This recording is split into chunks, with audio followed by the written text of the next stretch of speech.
तनु gun Shyama सिद्ध आयुध भुज चारी भूषण बनमाला नयन विशाला शोभा से तो करारी कई दुई कर जोरी स्तुति तोरी कई विधि करो अनंता माया गुण गाना तीत अमाना वेद पुराण बनता करुणा सुख सागर सब गुण आगर जय गावई त्रुटि संता सो ममैत लागी जन अनुरागी स्वयं प्रकट श्रीकांता ब्रह्मांड निकाय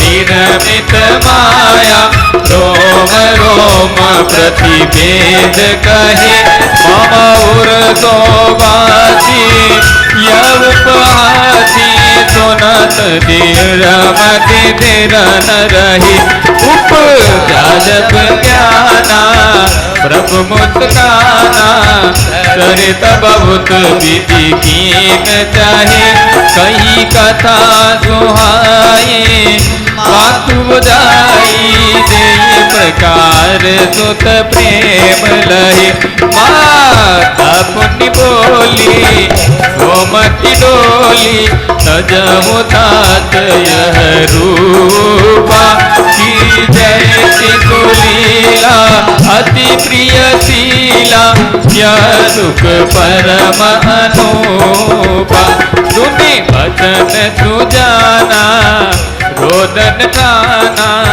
हुई बालक दुर्भूपा यह चरित जे गावई हरिपद पावई तेन परई भव कोपा भय प्रगट कृपाला दीन दयाला कौसल्या हितकारी हर्षित मैं तारी मुनि मनहारी अद्भुत रूप विचारी भय प्रगट कृपाला दीन दयाला कौसल्या हितकारी हर्षित मैं तारी मुनि मनहारी अद्भुत रूप विचारी भय प्रकट कृपाला दीन दयाला कौसल्या हितकारी हर्षित मैं तारी मुनि मनहारी अद्भुत रूप विचारी विप्रधेनु सुर संत हित क्षीण मनुज अवतार विजय चार मित तनो माया गुण गो पार सियावर रामचंद्र की जय शरण जय सिया राम जय जय सिया राम जय सिया राम जय जय सिया राम बोलिए जय सिया राम जय जय सिया राम जय सिया राम जय जय सिया राम जय सिया राम जय जय सिया राम जय सिया राम जय जय सिया राम। श्री रामचंद्र भगवान का जन्म हुआ और साथ ही साथ भरत जी और सुमित्रा के दो लक्ष्मण और शत्रुघ्न। देखो जो लक्ष्मण थे, जो कौशल्या ने अंश दिया था उसी अंश के टुकड़े थे, इसलिए सदैव राम के जुड़े हुए रहते थे। और जो कैकेयी ने अंश दिया था उससे शत्रुघ्न पैदा हुए, वो हमेशा जुड़े हुए रहते थे भरत जी के साथ, क्योंकि उसी अंश के टुकड़े हैं। तो राम और लक्ष्मण की जोड़ी बन गई और भरत शत्रुघ्न की जोड़ी बन गई। राम जी दिखने में भरत जी के समान और लक्ष्मण जी दिखने में शत्रुघ्न के समान, दोनों अलग अलग जाते तो सभी कहते कि राम और लक्ष्मण की जोड़ी आ गई। जगत में प्रसिद्ध हो गया नाम राम लक्ष्मण की जोड़ी आती। और भरत जी और शत्रुघ्न भी किसी को बोलते नहीं, ऐसे करते इशारा कि बोलना मत, अपने को राम लक्ष्मण सोच रहे हैं, प्रसन्न हो रही है जनता, ऐसा स्वरूप था। दोनों जोड़ियां कहीं जाती थी, देखते अरे राम लक्ष्मण आ गए। शत्रुघ्न जी को कभी कभी लगता कि बोल दूं ये भरत जी हैं, मान बढ़ाऊं, लेकिन भरत जी इशारा करते अरे सब प्रजाजन सुखी हो रहे हैं राम को देखने के लिए, ऐसा भरत जी का भाव रहता।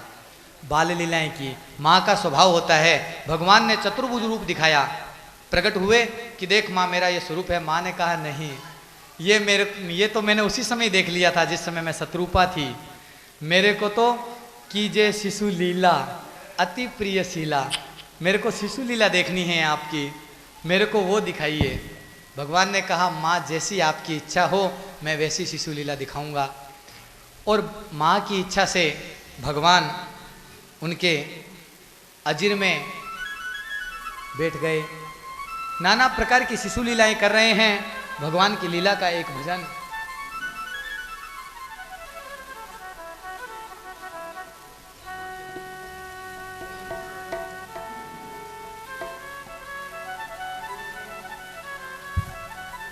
आनंद आश्रम में उपस्थित सभी भगवत भक्तों को मेरा जय श्री कृष्ण। सियावर रामचंद्र जी पधार चुके हैं, जन्म हो चुका है, बाल कृष्ण जी आने वाले हैं। बहुत अमृतमयी वाणी में हमें सभी को भागवत ज्ञान यज्ञ का लाभ मिल रहा है। हमारे पितरों यहाँ विराजमान हैं, उन्हें श्रद्धा और भाव पूर्वक कोटि कोटि वंदन। सभी वैष्णव भक्तजनों को कोटि कोटि वंदन। व्यासपीठ पर विराजमान गुरु जी को आदरणीय वंदन। इसके साथ साथ साथ एक धुन मचाते हैं, सभी साथ दीजिए। जय श्री कृष्ण। हरि हरि हरि रे हरि बोलो रे ओ वाली रा। हरि हरि रे हरि बोलो रे ओ वाली रा। हरि हरि रे हरि बोलो रे ओ वाली रा। हरि हरि हरि कोण कोण बोल्या। हरि हरि हरि कोण कोण बोल्या। हरि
राधे राधे जब चले आएंगे बिहारी, राधे राधे जब चले आएंगे भी।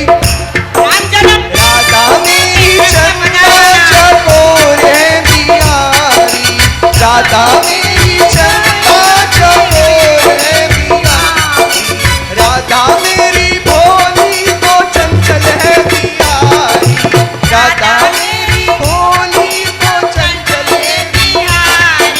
राधे राधे राधे राधे जब चले आएंगे बिहारी, राधे राधे जब चले आएंगे बिहारी, राधे राधे बोलो राधे राधे जब चले आएंगे बिहारी, राधे राधे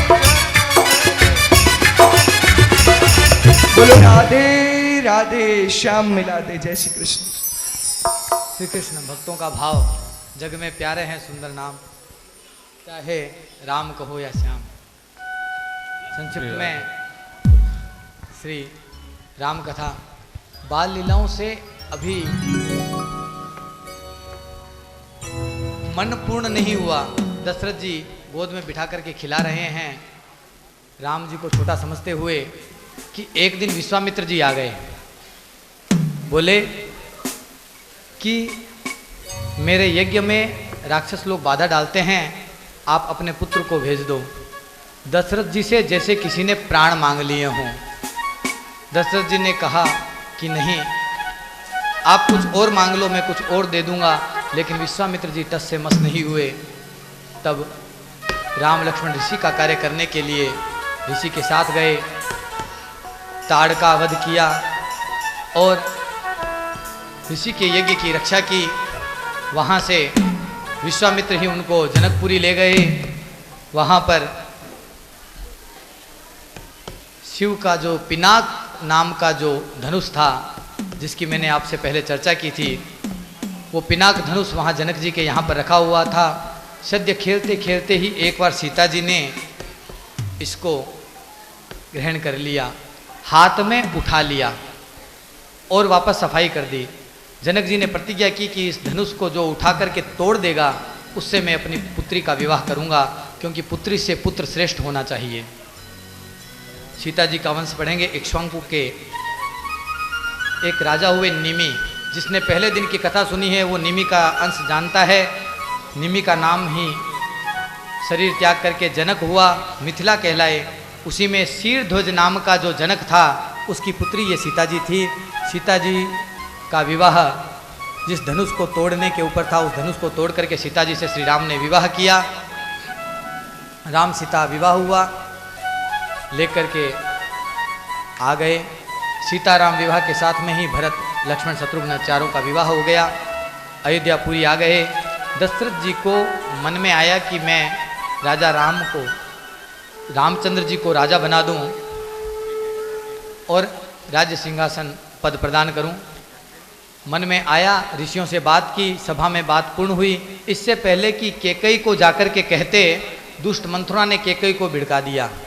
देखो, केवल कहने की देरी हुई। दशरथ जी कहना चाहते थे, परंतु कैकेयी ने पहले ही लगा दिया कि देखो तुमको कहा नहीं, पहले उनको कह दिया। इसका मतलब मन में कुछ छल है। और छल को देख करके जो कैकेयी सोचने लगी, तो कैकेयी के बातें मंथरा की दिमाग में घर कर गई। और कैकेयी ने पहले दशरथ ने कोई 2 वरदान दिए हुए थे, उसको मांगने का सही समय जानते हुए 2 वरदान मांग लिए कि मेरे पुत्र भरत को राज्य गद्दी दे दो और श्री राम को वनवास, और वो भी 1-2 नहीं 14 साल का वनवास। रघुकुल रीति सदा चली आई, प्राण जाए रु वचन न जाई। वर और वचन ये नहीं जाते। दशरथ जी को अपने वर वचन, अपने रघुकुल रीति किसी का भी भान नहीं था, नहीं छोड़ना चाहते थे राम को। लेकिन राम ने पालना की कि रघुकुल रीति की पालना पिता न कर सके तो पुत्र करे, इसलिए मैं करूँगा। और ऐसा कह करके वन को चले गए। प्राण आधार यही थे। दशरथ जी के प्राण छूट गए, श्री रामचंद्र जी वनवास को चले गए। दशरथ जी के प्राण छूटने की एक कथा और है कि श्रवण कुमार के माता पिता जो अंधे थे, उनका श्राप था। श्रवण कुमार की अनजाने में हत्या हो गई थी दशरथ जी के हाथ से।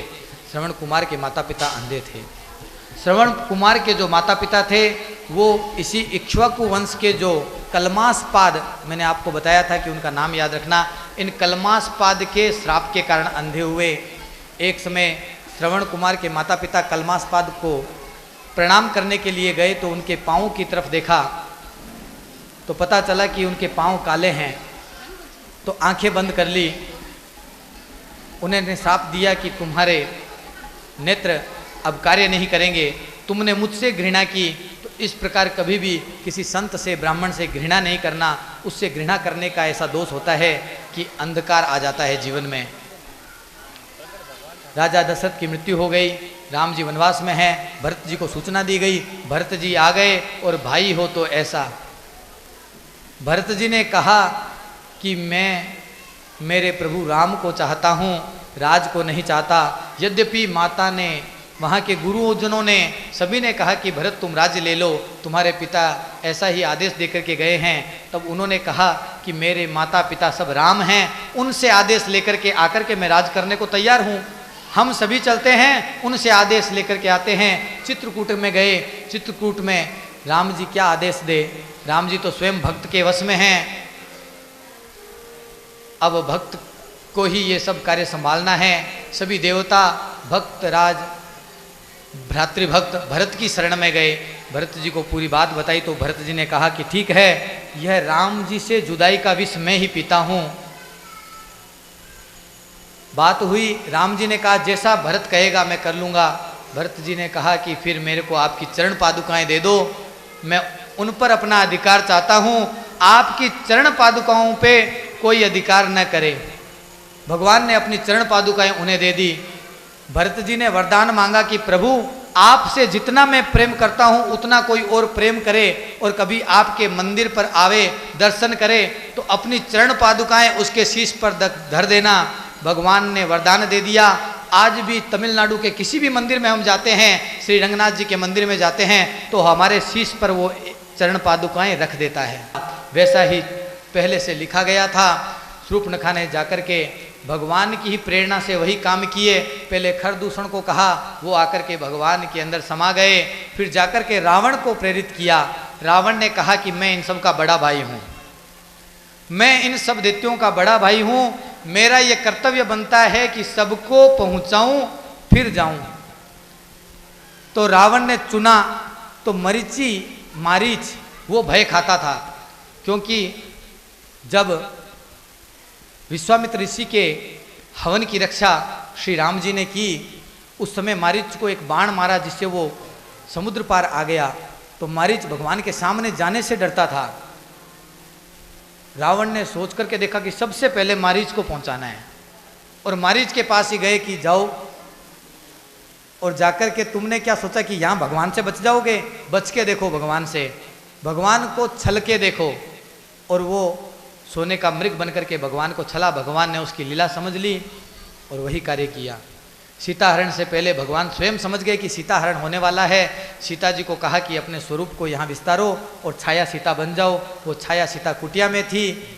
भगवान ने मृग बने हुए मारीच का वध किया। रावण आया और छाया सीता को लेकर के चला गया।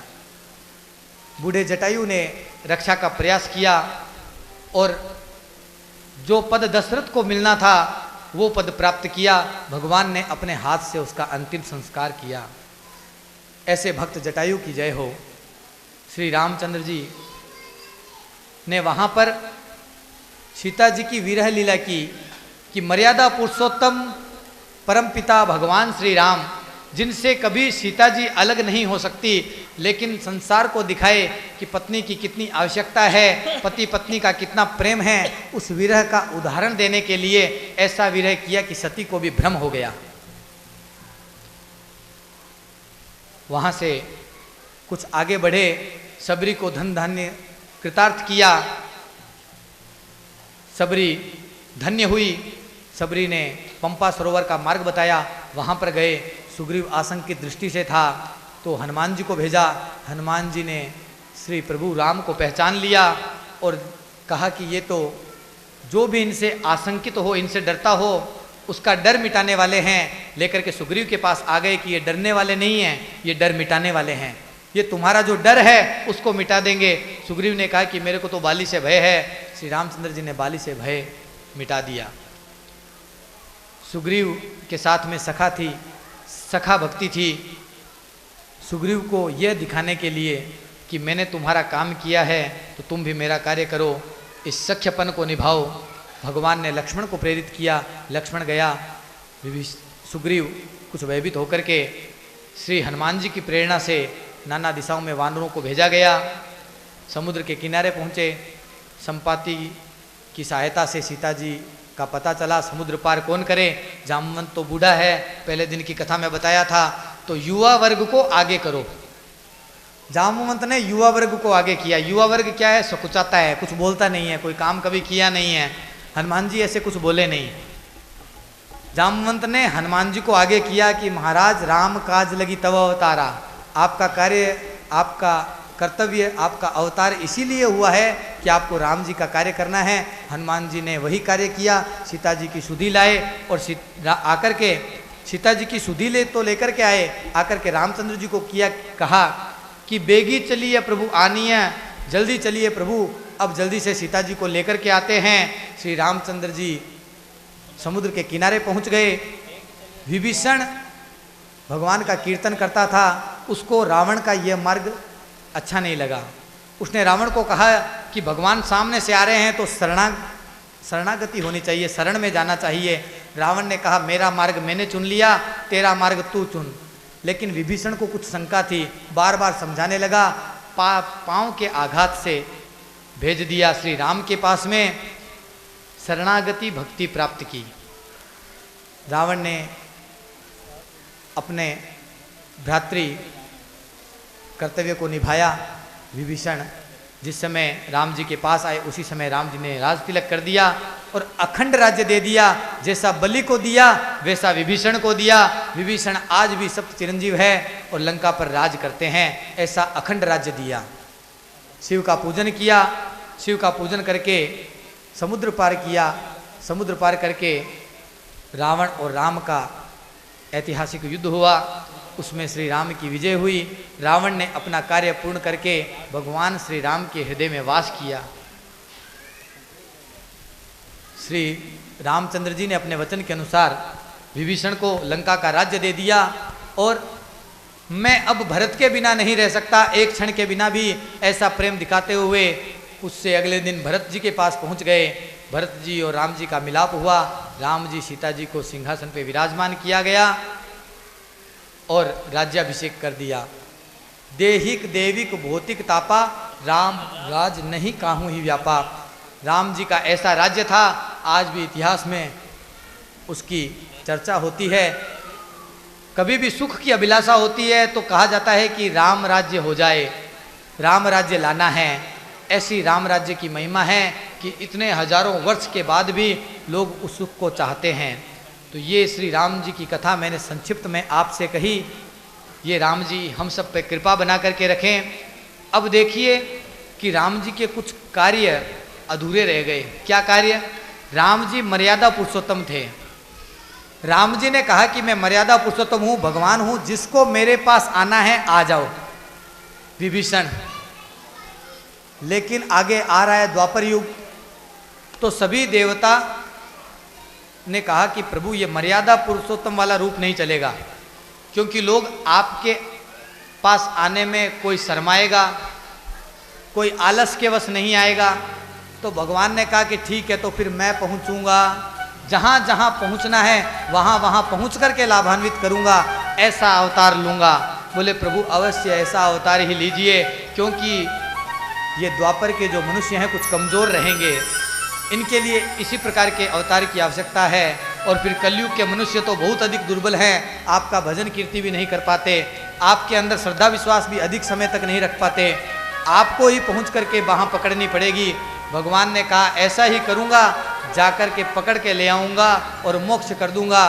कर्षण की जो खींचने की जो कला है वो श्री कृष्ण भगवान में है। उस कृष्ण भगवान की लीला में प्रवेश करेंगे। पहले कृष्ण भगवान के माता पिता से परिचय करते हैं कि भगवान श्री कृष्ण के माता पिता कौन है। देखिए, भगवान श्री राम का जन्म हुआ सूर्यवंश में, और भगवान श्री राम पैदा हुए दोपहर के समय। तो चंद्रमा को बड़ी पीड़ा हुई। चंद्रमा गया श्री राम के पास में, बोला कि प्रभु आप सब, सूर्य इतना तेज चमकता है, इसलिए सूर्य मेरे को दे तो दी रात, और उसके बाद कहीं नाम भी नहीं है। आप पैदा होते हो दिन में, दोपहर के समय और सूर्यवंश में। भगवान ने कहा तो चिंतित मत हो, मैं चंद्रवंश में पैदा होऊंगा, आधी रात में आऊँगा, और जिस समय तू पूर्ण बलि रहे ऐसी तिथि में आऊँगा। तो अष्टमी तिथि को चंद्रमा पूर्ण बलि रहता है। और जिस नक्षत्र में तू सबसे उच्च का रहे, रोहिणी नक्षत्र, उसमें मैं जन्म लूँगा, तो चिंता मत कर। ये भगवान का वरदान है चंद्रमा को। चंद्रमा के वंश की कथा सुनते हैं। चंद्रमा के पुत्र हुआ बुध, बुध के पुत्र हुआ पुरुरुवा, पुरुरुवा के पुत्र हुआ आयु, आयु के पुत्र हुआ नहुस, नहुस के पुत्र हुआ ययाति, और ययाति के पुत्र हुआ यदु। ये यदुवंश की कहानी है। इसी यदुवंश में श्री कृष्ण भगवान ने अवतार लिया। श्री कृष्ण भगवान के जो पिता हैं उनसे परिचय करते हैं। श्री कृष्ण भगवान के पिता वसुदेव के पिता का नाम था देवक। वसुदेव जी देवक के पिता थे, और देवक के पिता का नाम था आहुक और आहुकी। श्री कृष्ण भगवान के दादा, परदादा और परदादी का नाम जान लीजिए।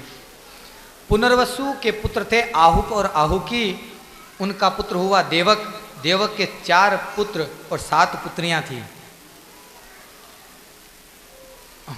ये देवकी का वंश की कहानी है। देवक के 7 पुत्रियां थी, इनका नाम था देवकी। देवक के एक भाई था उग्रसेन, उसके 9 पुत्र थे और 5 पुत्रियां थी। अब आते हैं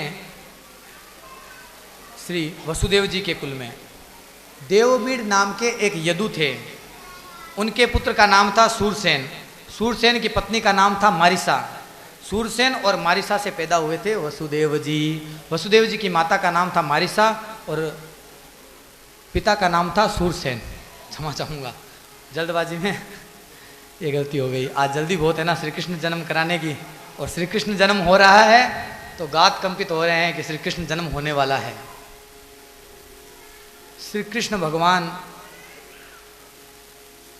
के पिता का नाम था वसुदेव। वसुदेव जी की 5 बहनें थी, ये भी सुनिए। पृथा, श्रुतदेवा, श्रुतकीर्ति, श्रुतस्रवा और राजादी देवी। इनमें से जो पृथा थी वो गोद दे दी गई थी कुंती भोज राजा को, इसीलिए उसका नाम था कुंती। भगवान श्री कृष्ण कृपा करने के लिए कुंती के पास गए थे। और 4 बहनें थी। श्रुतदेवा, श्रुतदेवा के पुत्र था हिरण्याक्ष और दंतवक्त्र। ये दंतवक्त्र और कोई नहीं, विजय नाम का द्वारपाल था। और एक वसुदेव जी की बहन थी जिसका नाम था श्रुतस्रवा, अर्थात श्री कृष्ण की भुआ। उसका विवाह हुआ चेदीराज के साथ, दमघोष। दमघोष के पुत्र का नाम था शिशुपाल। ये शिशुपाल और कोई नहीं, जय नामक राक्षस था। ये शिशुपाल और दंतवक्त्र, इनके लिए भगवान श्री कृष्ण ने ये लीला रची।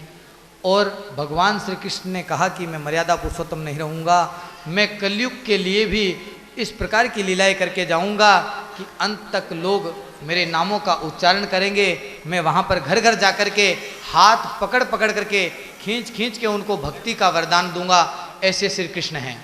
श्री राम और श्री कृष्ण में ये अंतर है। राम के पास जाना पड़ेगा और कृष्ण तो हृदय में जबरदस्ती घुस जाएंगे। बस आनंद लेना, श्री कृष्ण भगवान स्वयं आएंगे। श्री कृष्ण भगवान की लीलाएं कल श्री कृष्ण भगवान के जन्म की कथा पे आते हैं। वसुदेव और देवकी जी के विवाह की कथा। वसुदेव और देवकी जी का विवाह हुआ। देवकी जी के भाई थे कंस। बड़ा प्रसन्न हुआ, वसुदेव जी जैसे जमाई मिले हैं। बोला कि मैं ही रथ लूंगा और उनको लेकर के जाऊंगा। कंस बना सारथी, पीछे बिठाया अपनी बहन देवकी को और वसुदेव जी को, और बड़ी प्रसन्नता से लेकर के जा रहा है। भगवान अनंत कोटि ब्रह्मांड नायक ने समझ लिया कि यही समय है। कंस स्वभाव से बड़ा दुष्ट था, असुरों से मिला हुआ था, दैत्यों से मिला हुआ था, और जरासंध आदि के पक्ष की बातें करता था और द्वापर युग में अनाचार का मूल कारण था। इस कंस को माया ने मोहित करने के लिए आकाशवाणी की, अरे कंस बड़ा सुखी दिख रहा है आज। अरे दुष्ट, जिनको तू इतने प्यार से बिठा करके लेकर के जा रहा है, उसी तेरी प्यारी बहन देवकी की 8वीं संतान तेरी मृत्यु का कारण होगी। ये देवलीला थी, आकाशवाणी हुई और इसी आकाशवाणी से इस कंस का मन बदल गया। अहंकार था, शरणागति कर लेता, मृत्यु जब हिरण्याकश्यप की होगी तो कंस को कहां बचना था, लेकिन अहंकार, मेरे को मारेगा, मैं देखता हूं मुझे कौन मारता है, लो मैं अभी मेरे मृत्यु की जड़ को ही समाप्त किए देता हूं। केसों से पकड़ लिया अपनी बहन को और तलवार निकाल ली, बोला कि अभी इसी का वध यहीं पर कर दूंगा, आकाशवाणी के साथ ही इस आकाशवाणी को झूठा कर दूंगा। सिर पर वार करने ही वाला था कि वसुदेव जी ने हाथ जोड़ करके कहा, अरे कंस क्या करते हो, कुछ विचार तो करो। मूर्ख लोग होते हैं जो तुरंत कोई विचार करके कार्य कर दे। थोड़ा विचार करो, अभी आकाशवाणी हुई है, देवकी यही है, मैं यही हूँ, तुम विचार तो करो तुम क्या करने जा रहे हो। तो क्या करने जा रहा हूँ, देखो अभी अभी विवाह हुआ है तुम्हारी बहन का, और ये कोई न कोई जो आकाशवाणी तुमने सुनी है ये तुम्हारे शत्रु की है, ये तो तुम समझ गए।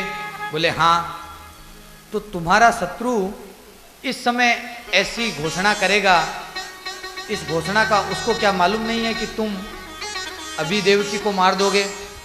बोले हाँ, तो इसमें हो ना हो कुछ ना कुछ तुम्हारे शत्रु का हित हो सकता है, इस बात को समझो, तुम राजनीति को जानने वाले हो।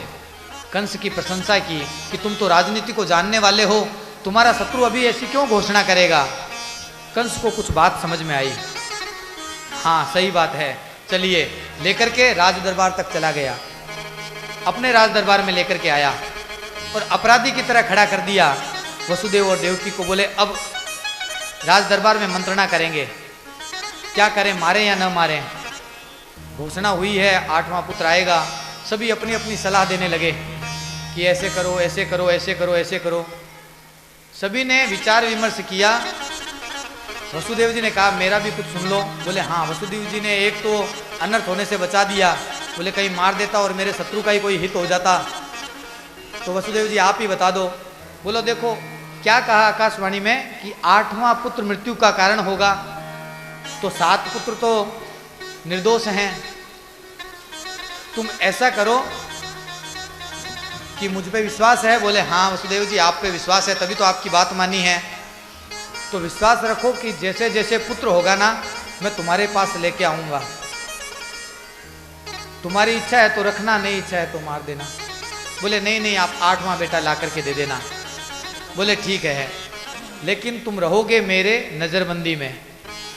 कहा सत्य है। देवकी और वसुदेव को अपनी नजरबंदी में रखा कि कहीं पुत्र ला करके नहीं दिया तो। समय बीता और वसुदेव जी के द्वारा देवकी को प्रथम पुत्र हुआ। प्रथम पुत्र हुआ, देवकी रोने लगी कि कहीं भाग चलते हैं, देखो इस प्रकार मेरे पुत्र को वहाँ मत लेकर के जाओ। वसुदेव जी को विश्वास था कि नहीं तुम मुझे दो। धर्म के मार्ग पे चलने वाले की हानि नहीं होती, केवल धैर्य रखना है, सत्य के मार्ग पे चलना है। भाग करके कहाँ छुपेंगे, तेरा भाई कंस हमें कहीं नहीं छोड़ेगा। भाग कर के जाना तो मूर्खता है, इसलिए तुम मुझे करने दो जो करना है। लेकर के पुत्र को, नवजात शिशु को कंस के पास गए। कंस ने भी जब नवजात शिशु को देखा तो देखिए भारी से भारी पापी भी नवजात शिशु को देख करके प्रेम से मोहित हो जाता है। और ये श्री कृष्ण भगवान जिस गर्भ से जन्म लेने वाले हैं उसी गर्भ से पहले निकला है यह पुत्र। तो इसकी जो ओरा है वो भी इतनी पवित्र है कि कंस की बुद्धि भी निर्मल हो गई। कंस ने कहा, वसुदेव जी मैं आप पे बड़ा प्रसन्न हूँ, आपने अपना वादा निभाया, सत्य के मार्ग पे चले, धर्म के मार्ग पे चले। कंस की बुद्धि देखो, पापी धर्म और सत्य की बातें कर रहा है। आप इस पुत्र को ले जाओ, आप 8वां पुत्र लेकर के आ जाना। लेकर के वसुदेव जी आ गए। नारद जी को देवताओं ने जाकर के कहा, ये सबसे बड़ी दुर्बुद्धि है देवताओं की। देवताओं ने कहा, प्रभु ये कंस तो सुधरने लग गया और भगवान का जन्म तो कंस को मारने के लिए ही हो रहा है, भगवान का जन्म नहीं रुकना चाहिए। नारद जी ने कहा, मैं प्रयास करता हूं। नारद जी जाते हैं कंस के पास, कहते हैं, अरे कंस, सुना है बड़ा प्रसन्न है, देवकी के पुत्र हुआ है। बोले हाँ हाँ। बोले लेकिन कंस, मैं एक बात तुम्हें समझाना चाहता हूं कि क्या। एक गोल पत्थर लिया, उस पर कुछ दूरी पर 8 बिंदु बना दिए कि कंस देखो, ये पहला जो तुमने छोड़ा, ठीक है, इसको थोड़ा सा घुमाते हैं। पहला जिसको कहा वो पीछे चला गया, इसको मान लो पहला। ऐसे करके सभी पे पहली पहली लाइन लगा दी। बोले देखो सभी पहला हो गए। बोले हाँ। तो ये पृथ्वी कैसी है, गोल है, इसमें पहला कौन सा दूसरा कौन सा, कभी कभी गिनने में भी भूल हो जाती है ना, हम गिनती करते हैं तो बोले देखो गिनते हैं, गिनने में चूक हो सकती है क्योंकि पृथ्वी गोल है। बोले हाँ हो सकती है। अब तुम गिनना शुरू करो, पहले से गिनो तो 8वां है, पहले से गिनो तो 8वां है, दूसरे से गिनो तो पहला 8वां हो जाएगा।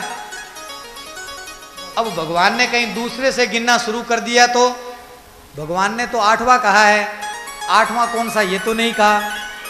बाकी तुम्हारी इच्छा, नारायण नारायण। और नारद जी ऐसा कहकर के निकल गए। जो काम करना था कर दिया। कंस ने कहा कि हाँ वो छलिया है, किसी भी प्रकार का छल कर सकता है। आदेश दिया,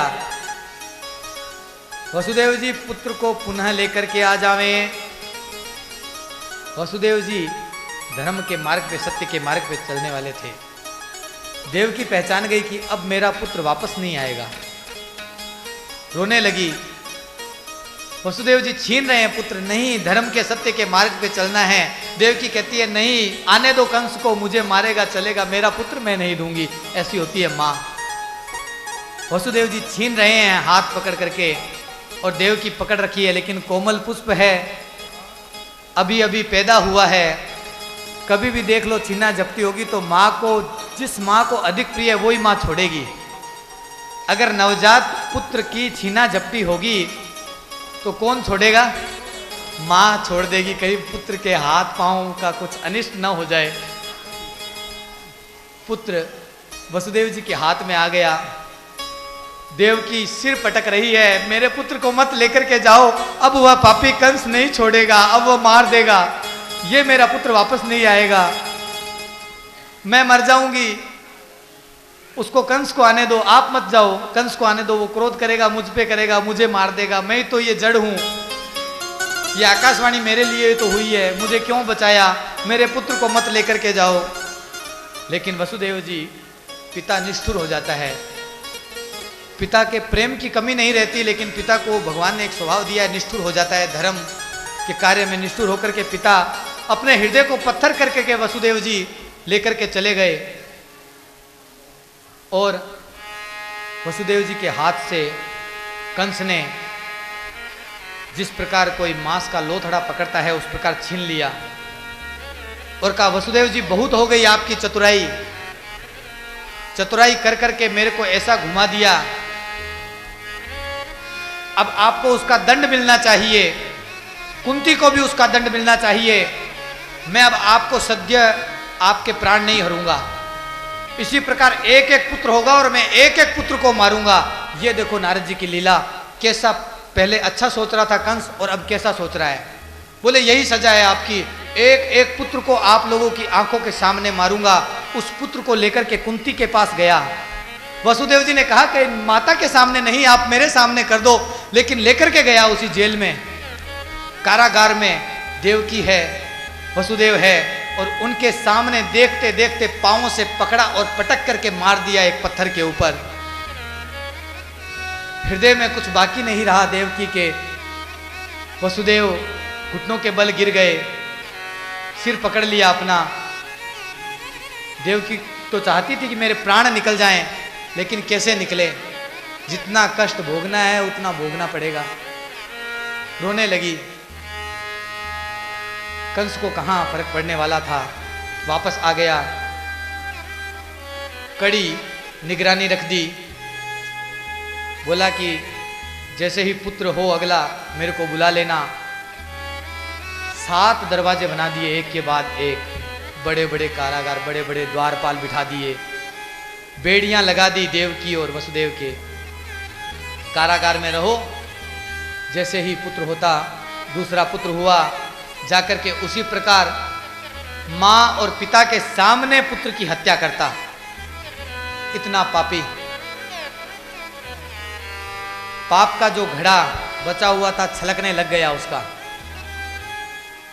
6 बार इस प्रकार का कार्य कर दिया। गया,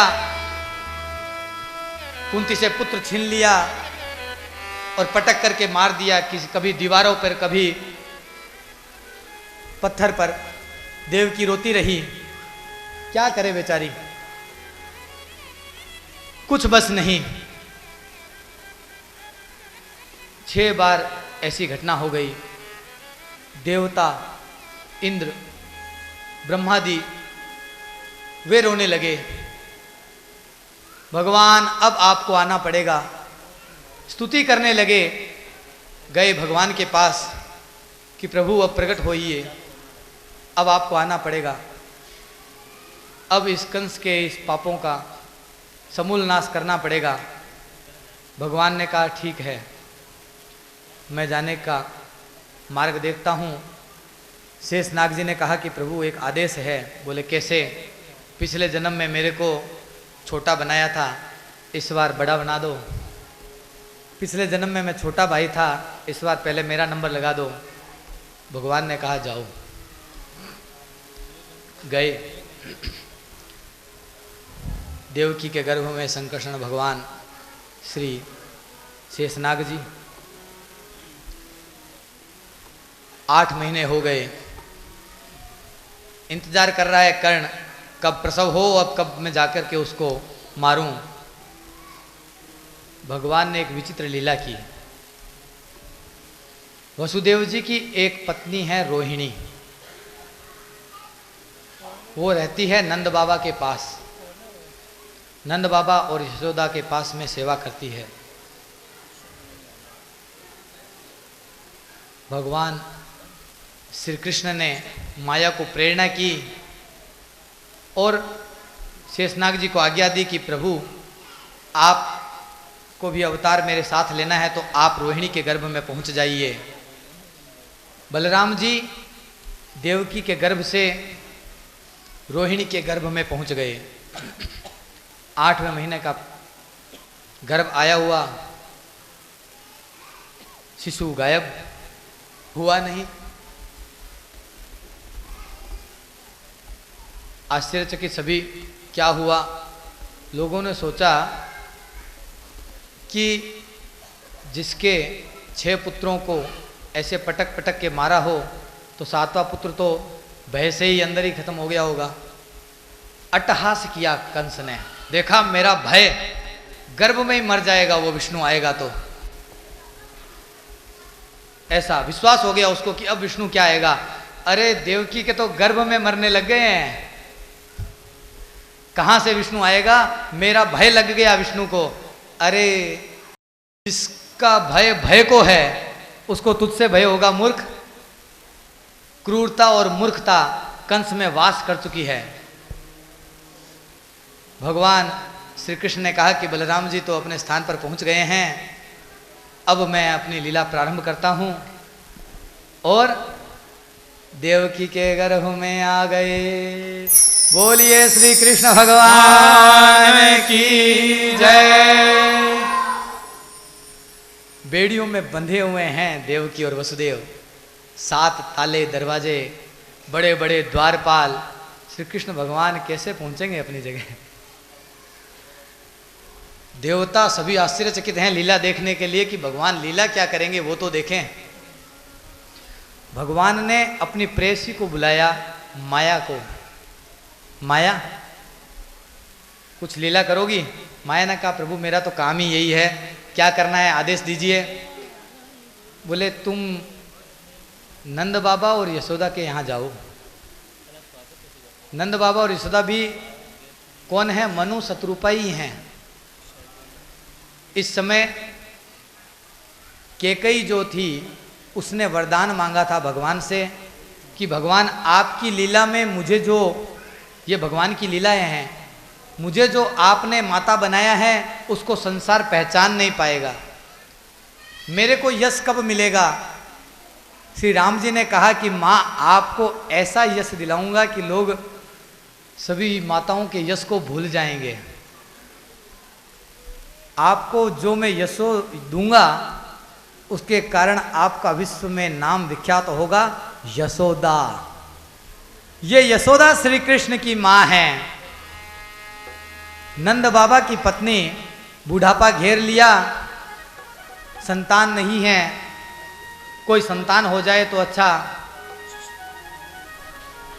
रोहिणी के संतान हो गई, बलराम जी वहाँ जन्म ले लिए, नंद बाबा के यहाँ उत्सव मनाया गया। यशोदा बड़ी दुखी हुई, हमारे कोई संतान नहीं है। नंद बाबा दुखी हुए, अब बुढ़ापे में कहाँ संतान, नहीं नहीं एक संतान तो होनी चाहिए, संतान नहीं हो तो गृहस्थ धर्म बेकार है। नहीं नहीं मेरे यहाँ किस बात की कमी है, इतनी गायें हैं, मेरे संतान बहुत ज़रूरी चाहिए।